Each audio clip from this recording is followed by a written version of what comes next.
Let me give you the most effective approach for me. This has worked more than anything else. If you just approach, and I don't care if it's a stranger or someone you know very well, your kid, your colleague, you approach them and you say something like, I don't mean to pry. I just wanted to let you know I'm concerned. I just wanted to let you know I'd be more than happy to listen if you ever needed to talk. Done. You know why that's so powerful? I think that we have two basic needs. The first one, see me. Second one, hear me. You put a statement like this out there, you just said, I see you, and you have now given them an invitation to be heard. But whether or not they act on that invite, is that in your control or out of your control? It's completely out. We cannot put this out there if we are not ready for them to take us up on it. That might happen that day. It might happen later that week. It might happen in a month, a year. But what happens if the person's finally ready to talk and they approach you and you say, sorry, I just got to get off to this meeting, or the phone rings, sorry, just got to take this. Do you think that they will progressively move forward in their quest for help or go backwards? So this is where it is essential to drop what you're doing, validate the courage that it took, and then understand that it is not your job to fix them, but to listen. My mental health struggles started when I was 14, escalate when I'm in grade 11, 12. All the signs are there, but you know what? Not one teacher approached me. What's the message that we get when we're in pain and nobody approaches us?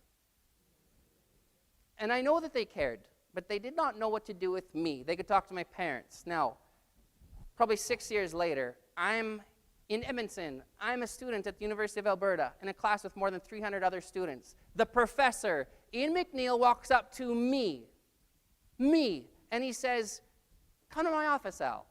Let's talk. I've talked to the man a handful of times. I honestly don't know why he approached me that day.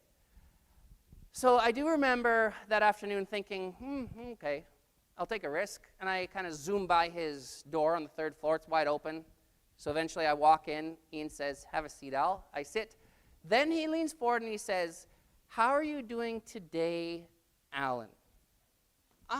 That's a little different than the robotic, how are you doing, right? Which is just a greeting. I'm saying it changes when people use the word today and your name.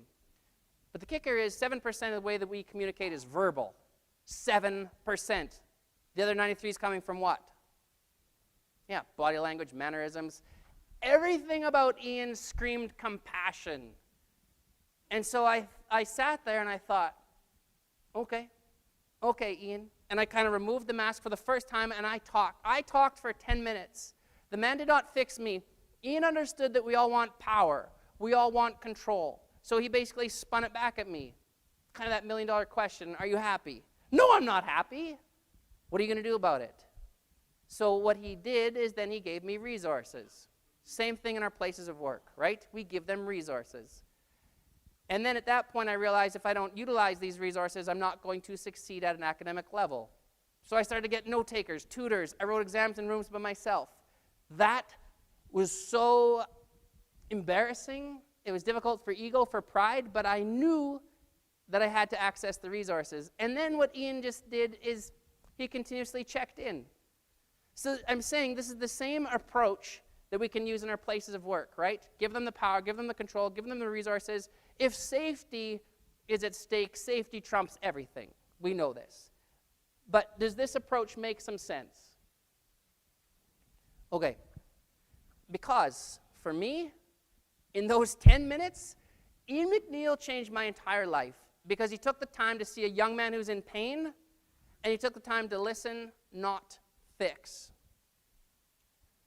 Sometimes after I put this statement out there and they're ready, I hear this. How many of you have heard this before? They call you, they approach you, they walk in your space, and they say, you cannot possibly understand what I've gone through. You ever hear that?